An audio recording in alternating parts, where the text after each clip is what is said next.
Okay, so now let's talk about some information within the different groups. So a prokaryote basically means they're single-celled and they have no nucleus. And they can be just, they're like they're not a genetically related group. They're just a group of critters that have these characteristics, basically. So they can be kind of all over the place, which is very unique. Domain Archaea.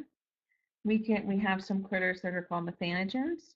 This means they convert hydrogen gas and carbon dioxide into methane, and they live in anaerobic environments. This means no oxygen. Right, so this is an example.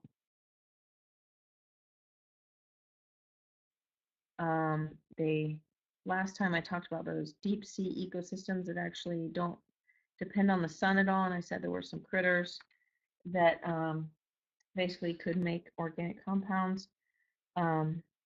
For the others, this is what they are. So they live in these deep sea vents. There are halophiles in our salt flats, like those salt hot springs, things like that. And then they have thermoacidophiles. So they live in acidic environments that are very hot. Okay. So these archaeas are basically like weirdos. They like really extreme environments.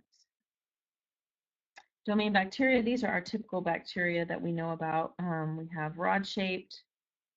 Okay, so this would be a rod-shaped right here. They kind of look like little pills. We have coffee bacteria. These are like sphere-shaped. That's what these are really supposed to be. They just kind of look like little circles. These are splitting. That's why they look like that. You can see this one splitting right here. In these lines. And then we have spirilla, which is spiral-shaped bacteria, and they just look like squiggles. We have some cyanobacteria. These are thought to be like really old ancestral type of bacteria. They use photosynthesis, and they are the first oxygen-producing organisms. So they think that these were the guys that started creating the oxygen in the atmosphere. So they started putting O2 in the atmosphere.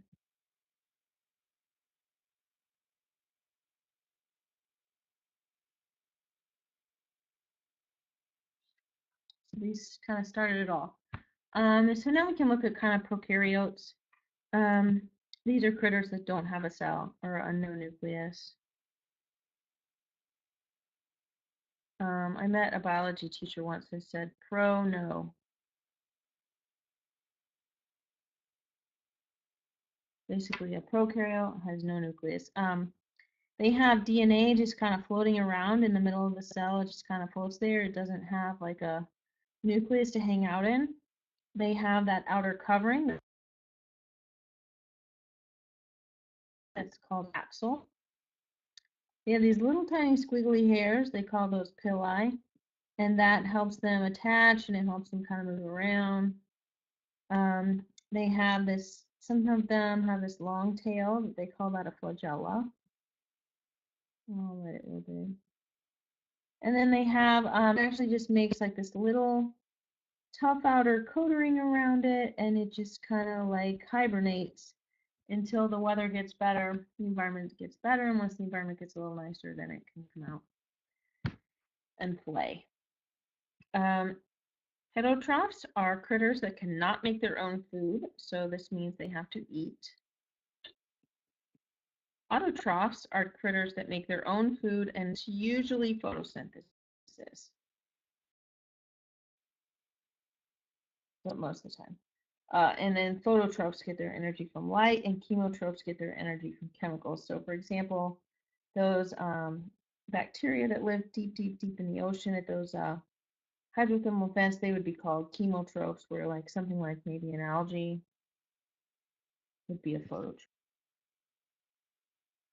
Now, how do these guys exchange their DNA, right? Somehow they have to be able to do it, right? Otherwise, they'd all be exactly the same. So they can do a couple things. They can take DNA from the outside environment, which I always thought would be really, really cool.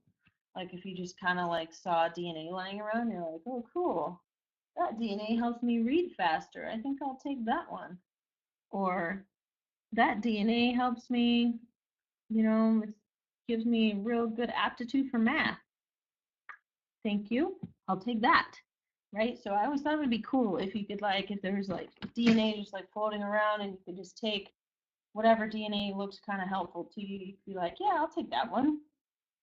Here, have this one that I don't like. Something like that. I thought that would be really cool.